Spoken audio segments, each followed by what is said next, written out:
안녕하세요. 이나무의 품질잡이 양쌤입니다. 여러분들을 품질경영의 세계로 안내합니다.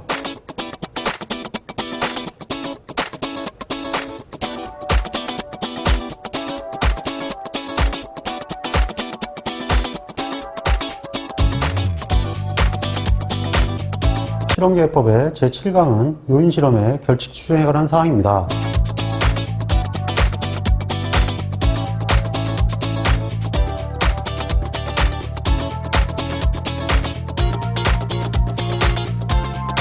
오늘의 홍공 주제입니다. 결칙치가 발생한 경우에 분사 분석을 수행할 수 있어야 합니다. 이요인 실험에 주어진 조건에 대한 분사 분석과 해석을 수행할 수 있어야 합니다.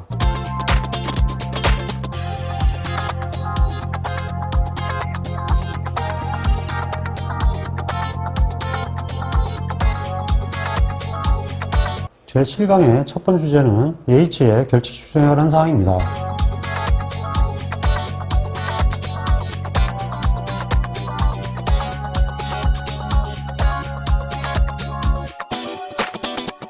이번에는 H의 법칙을 알아보도록 하겠습니다.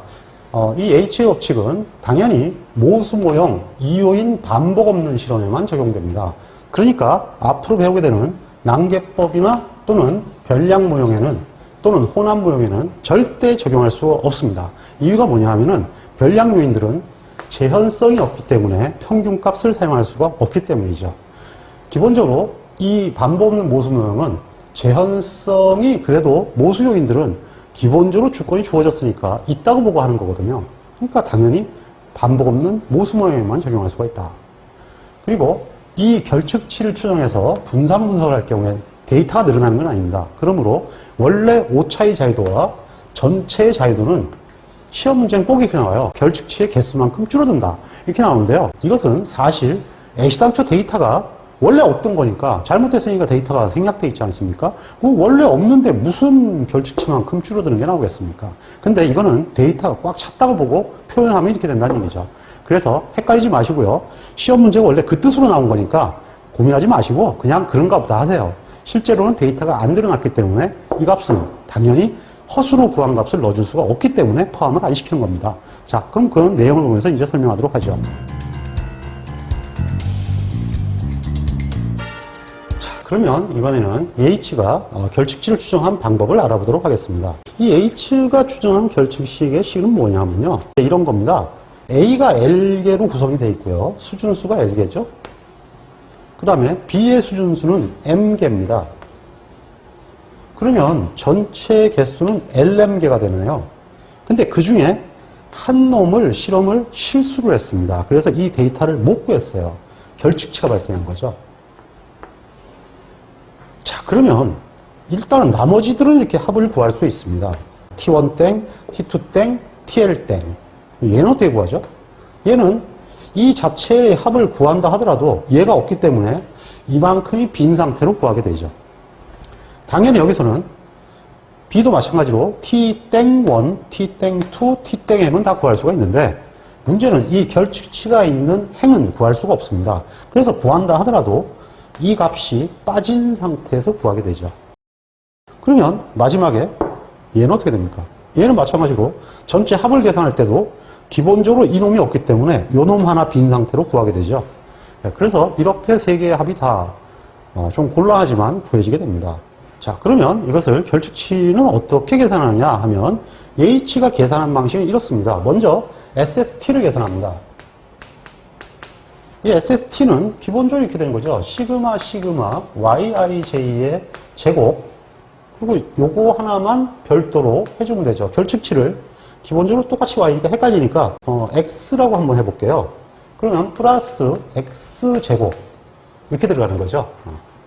결측치가 하나 들어가고 여기는 어떻게 되겠습니까? T에다가 마이너스 CT인데 T 마이너스 X의 제곱 나누기 LM개 이렇게 되겠죠.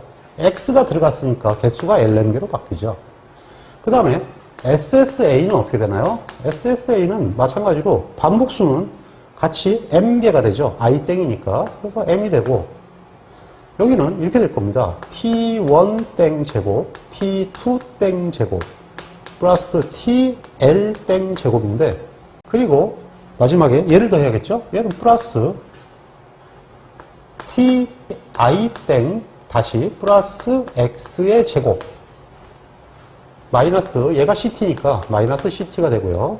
그 다음에 ssb는 똑같은 형태가 되면 이쪽을 더하는 거니까 t 땡 원 제곱 땡땡땡 하다가 하나가 t 땡 j 기본적으로 이거 되는 거죠. 그 다음에 플러스 x의 제곱 나누기 l 마이너스 ct인데 여기서 SSE는 SST에서 SSA 마이너스 SSB를 빼면 되죠.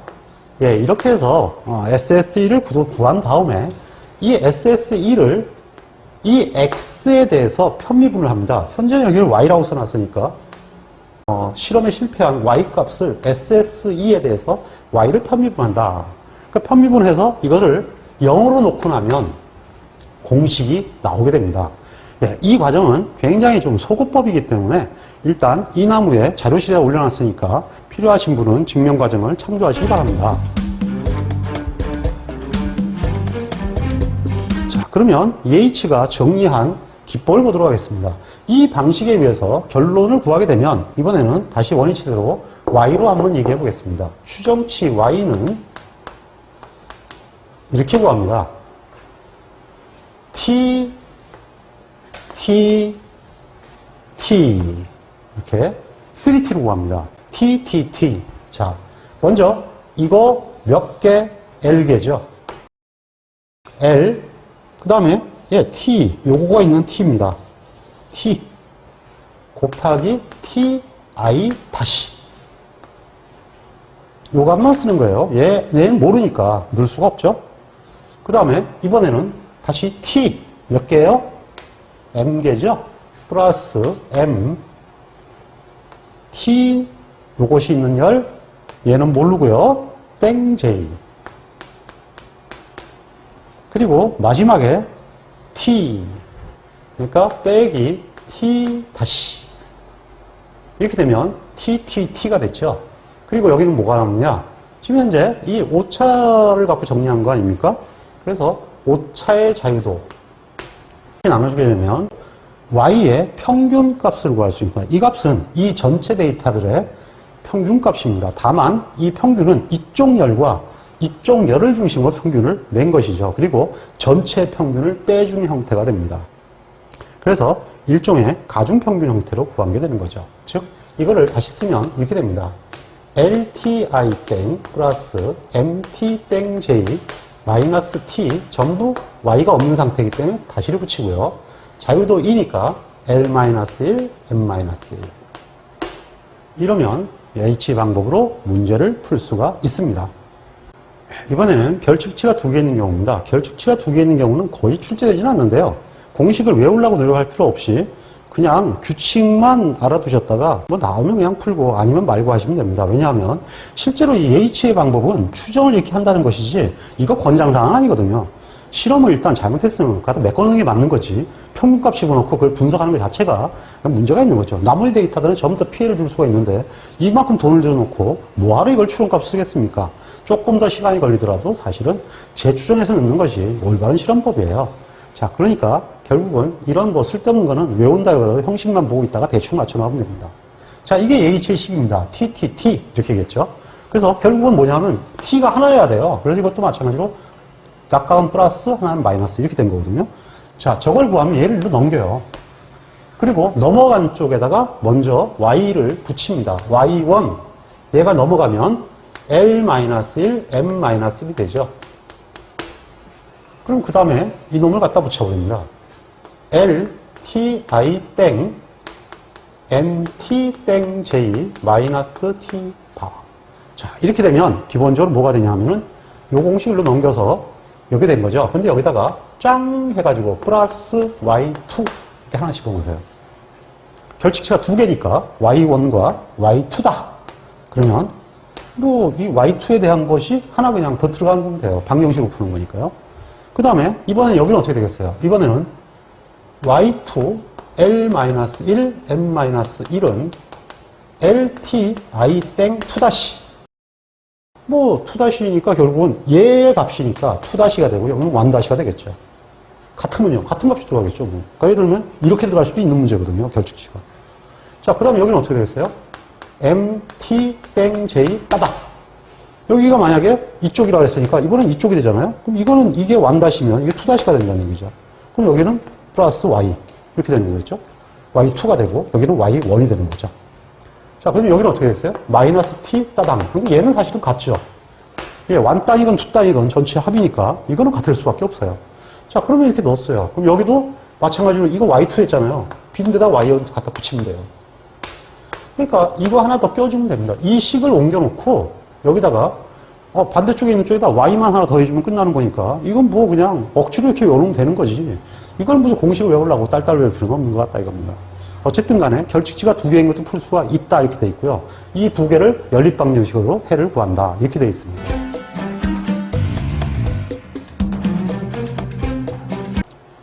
그러면 결칙치 처리 방법을 종합적으로 정리하고 가겠습니다. 이거는 2차 시험에도 결칙치 처리 방법을 쓰시오 이렇게 나옵니다. 이 항목들을 주고요. 물론 필기 시험에서도 나올 수가 있는데 오히려 2차 시험에서도 나올 수 있는 문제니까 반드시 이 4개는 방법을 알고 있어야 돼요. 첫째, 반복 없는 일로인 실험. 그냥 반복이 틀리는 일정하지 않은 일로인 실험으로 한다. 이렇게 되는 거죠. 반복이 있는 이요인 실험 이건 안 배웠죠. 이건 뭐냐면요. 바로 배우게 되는데 반복이 있는 형태 이 사이를 A, B의 급이라고 합니다. 그래서 AI, BJ의 급간이라고 그러는데 이 급에 있는 급간 평균을 구한다. 그러니까 이것이 3번 실험을 했는데 Y111 하나는 안 나왔고 Y113 실험 결과가 나왔어요. 그러면 Y112는 어떻게 추정하느냐? Y111 플러스 Y113 나누기 2, 즉 나머지 나온 값들의 평균치로 대체한다. 이런 뜻이에요. 그래서 겉감 변동의 평균을 구한 값으로 대체해서 분사함수를 한다. 이런 얘기죠. 반복이 없는 이요인 실험은요. 단 모수 모형만 경우죠. 예, 지금 방법은 예이치의 방법으로 추정하는 법 한 가지가 있습니다. 그렇지만 지금 설명한 대로 기본적으로 결칙치가 발생하면 이 분사분석은 가능한데 해석이 복잡해져요. 그래서 인하의 법칙이 뭐니 이런 것들이 제대로 먹혀 들어가지 않습니다. 그러니까 분석이 굉장히 어렵기 때문에 정말 뭐 어쩔 수 없는 경우는 모르겠지만 웬만하면 제 실험에서 아구를 맞춰서 분석하는 것이 가장 효과적입니다.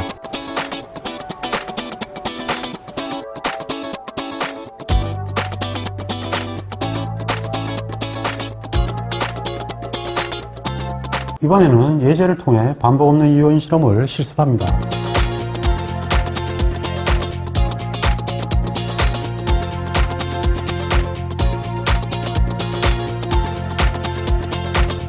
자, 그러면 지금까지 했던 이요인 실험에 대해서 기초다지기를 통해서 확인해 보도록 하겠습니다. 기본적으로 이것은 온도를 4수준, 습도를 3수준으로 해서 실험한 자료입니다. 이 자료를 통해서 한번 분사 분석을 해보고 그리고 그것을 통해서 최적해를 한번 구해보도록 하죠. 자, 품질 특성이 뭔가요? 품질 특성은 모르겠네요. 근데 최소로 한다고 했습니다. 최소로 한다기는 작으면 작을수록 좋다. 이런 얘기죠. 그러니까 이거는 망소 특성이 된다는 얘기입니다. 자, 그러면 먼저 분사분석표를 작성하려고 했지만은 분석을 작성하기 전에 먼저 이건 해놔야겠죠. 구조식을 일단 써놔야겠죠. yij는 mu 플러스 요인이 온도와 습도 두 가지입니다. 반복이 없죠?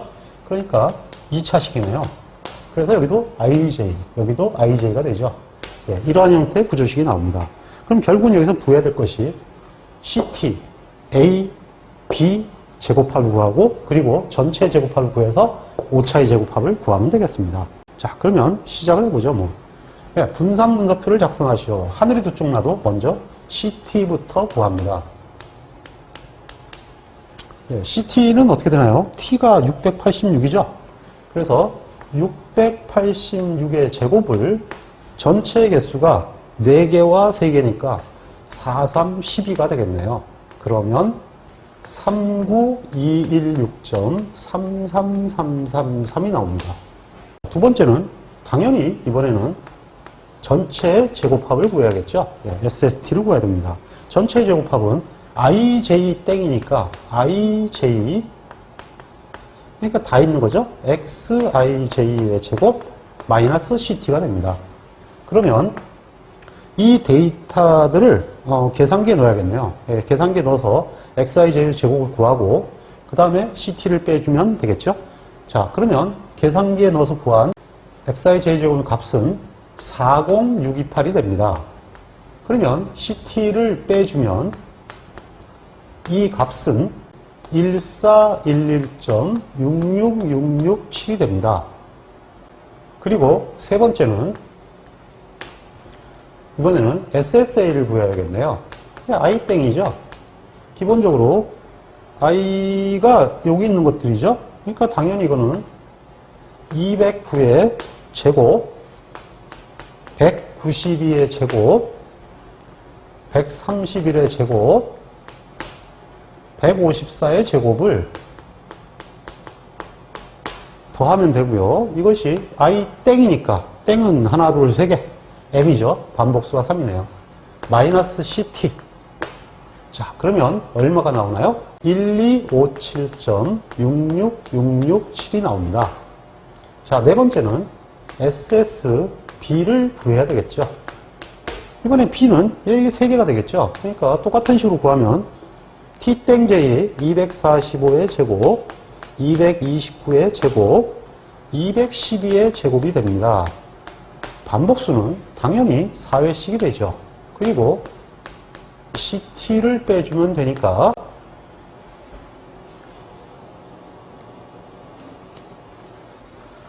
빼주면 되니까 136.66667이 됩니다. 136.16667이 됩니다. 자, 그리고 SSE는 지금 구하실 필요가 없습니다. 왜냐하면 SSE는 분삼수표에서 작성을 하면 되기 때문이죠. 자, 그러면 분삼수표를 작성해 볼까요?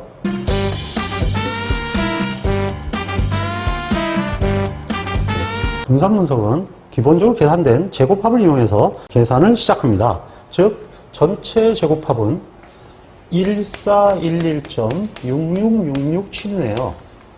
그리고 A의 제곱합은 1257.66667이 되고요. B의 제곱합은 136.16667이 됩니다. 그리고 E의 제곱합은 17.83333이 됩니다. 자, 그러면 이제는 자유도를 구해 보겠습니다. 일단 L이 4이므로 A의 자유도는 L-1이 되죠. 당연히 3이 되죠. 그리고 B의 자유도는 B의 부분의 수가 3이니까 3-1, 즉 2가 되네요. 그러면 오차가 어떻게 된다 그랬어요? 결축치가 없는 상태에서 이 두 개를 곱하면 됩니다. 3, 2, 6 이렇게 되는 거죠. 전체는 Lm개가 12개니까 당연히 12 빼기 1은 11이 되죠. 자, 그러면 이제 MS를 구해보도록 하겠습니다. 궁감 변동은 127.6을 3으로 나누면 419.22가 됩니다. 그리고 이번에는 B의 궁감 변동입니다. 이번에는 B를 같은 방법으로 구하면 68.08333이 됩니다. 그리고 당연히 국내 변동은 17.8을 6으로 나눠야겠죠. 그러면 2.97222가 됩니다. 이번에는 F0를 구하는 거죠. F0는 각각의 그 분간 변동의 평균 제곱을 오차 분산으로 나눠주면 구할 수가 있죠. 자, 그러면 A의 분간 변동은 419.2를 2.97로 나눠서 구합니다. 그러면 141.04667이 되고요. 그리고 68.08을 2.97로 나누면 22.90654가 됩니다. 자, 이제 수치표를 찾아서 기강력이 어떻게 되는지를 확인을 해야겠습니다. 그러면 A의 기강력은 자유도 3과 6인 F분포를 따릅니다. 그러면 4.76이 나오고요. 그리고 B의 기강력은 2와 6을 따르네요. 그러면 5.14가 나옵니다.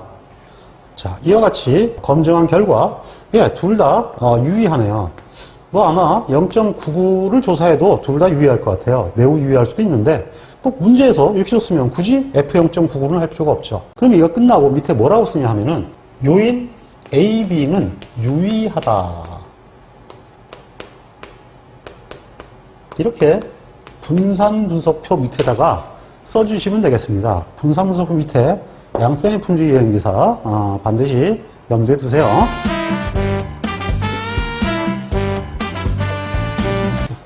자, 그러면 분산분석을 통해서 A와 B가 유의함을 알았습니다. 이제 A와 B가 유의한 걸 알았으니까 당연히 최적회를 추구해야 되겠죠. 현재 최적회는 망소 특성입니다. 그러면 각각은 지금 현재 반복을 주지 않았기 때문에 A는 A대로 작은 놈이 좋은 것이고 B는 B대로 작은 놈이 좋은 것이다. 이렇게 되는 거죠.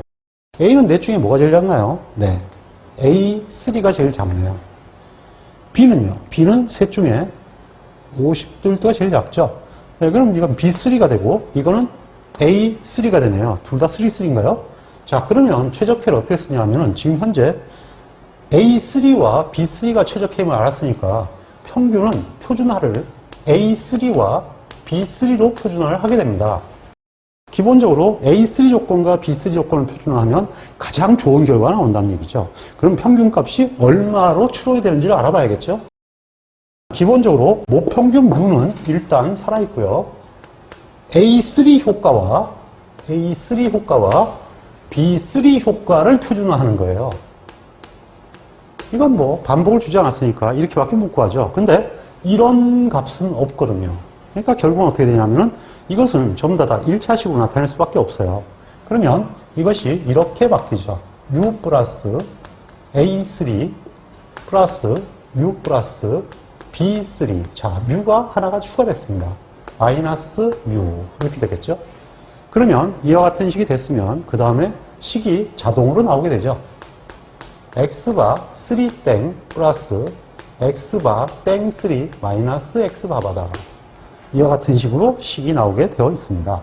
자, 꽤 길어졌나요? 어쨌든 간에 이와 같은 식으로 평균이 만들어졌습니다. 그러면 두 번째는 당연히 이 자체에 의해서 n2분의 1을 구할 수가 있겠죠. 먼저 다구치의 방법으로 n2를 구해보죠. 이 다구치의 방법으로 n2를 구하면 전체 데이터가 12개죠. 4, 3, 12. 그리고 U의 자유도는 무조건 고유자유도 1이라고 그랬습니다. A의 자유도는 4수준이죠. 당연히 3이 되죠. B의 자유도는 3수준이니까 당연히 2가 됩니다. 그러면 6분의 12가 되니까 이 데이터는 2회 반복한 것과 같은 효과를 나타냅니다. 이것을 인하의 법칙으로 풀어보면 n2분의 1은 기본적으로 땡, j 의 자리죠. n분의 1이니까 m이 몇 회예요? 3회죠. 땡, 이번에는 l입니다. l은 몇 개죠? 4개죠. 마이너스 땡땡. 마이너스 3 곱하기 4분의 1 이렇게 되죠. 그러니까 결국은 이거는 12분의 4 플러스 3 마이너스 1이 되죠. 그래서 12분의 6이 되니까 기본적으로 2분의 1이 되겠네요. 즉 n2는 2다 이렇게 나오죠. 이 상태에서 양쌍의 법칙을 이용해 보겠습니다. 이 상태의 양쌍의 법칙은 n인데요. 여기서 그냥 바로 푸는 거예요. 전체 데이터의 수 12개. 이거하고 똑같죠? 4 곱하기 3.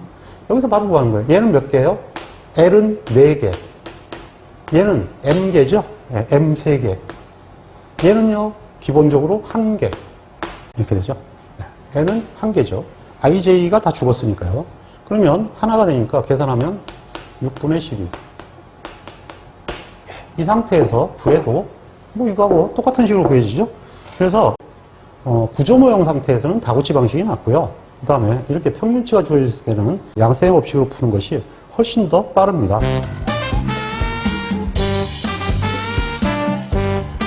자, 그러면 최적회를 한번 구해보죠. 자, 이 공식에서 x가 3땡이니까 131이죠? 131을 3으로 나누고 그 다음에 212가 되겠네요. 211을 4로 나누고 마이너스 686을 12로 나누면 전체 평균의 기대값은 39.5가 됩니다. 자, 그러면 UA3, B3의 신뢰 구간은 39.5 플러스 마이너스 당연히 T분포죠. T0.975의 오차의 자유도가 얼마가 되나요? 예, 이걸 쓰는 겁니다. 6. 그리고 V2는요, 예, 2.V777이죠.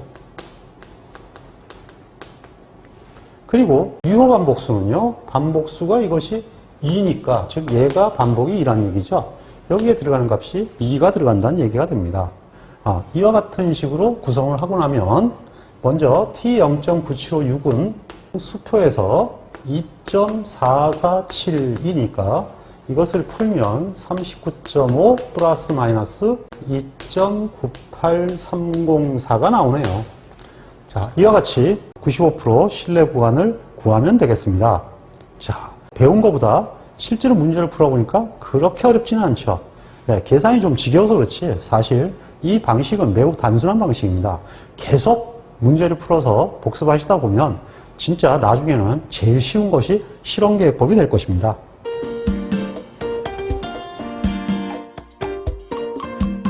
자, 이것은 지금 그 기초다지기 문제를 미니탭을 통해서 그래프로 본 것입니다. 실제로 실전에서는 그래프를 통해서 확인하기도 하는데요. 지금 보시면 온도와 즉 A와 습도의 B3 수준이 확실히 값이 낮음을 알 수가 있습니다. 그리고 이 자체는 반복을 줄 거냐 말 거냐를 하나 결정짓는 요소가 되는데 교호작용을 확인하는 그림입니다. 지금 현재를 보게 되면 4개의 선이 그러니까 온도의 각 종류별로 비해서 같은 습도에 대해서 기본적인 방향성이 비슷하게 나옴을 알 수가 있죠. 이와 같은 식으로 평행에 가깝게 나오면은 교호작용이 없는 것이고요. 이것이 이렇게 되지 않고 이렇게 뒤집힌다든지 또는 기본적으로 이렇게 올라간다든지 뭐 이런 형태로 나타나면 이것은 교호작용이 있다고 판단합니다. 나중에 실제로 사진을 보면서 여러 가지 형태를 보여드리도록 하겠습니다. 일단 교호작용이 어떤 형태로 나오는 건지 알아야 여러분들이 나중에 문제를 풀 수 있을 거 아닙니까? 그래서 기본적으로 이 그래프에 대해서도 좀 관심을 가져주시고요. 실제로 시험을 보니까 안오바로 하는데 실전에서는 그렇게 하지 않고 대개가 그래프를 통해서 이해하고 거기에 따라 대응을 세운다는 것을 알아주시면 알겠습니다. 실제로 실험계획법은 소프트웨어를 이용하면 매우 쉽고 재미있게 수행할 수가 있게 됩니다.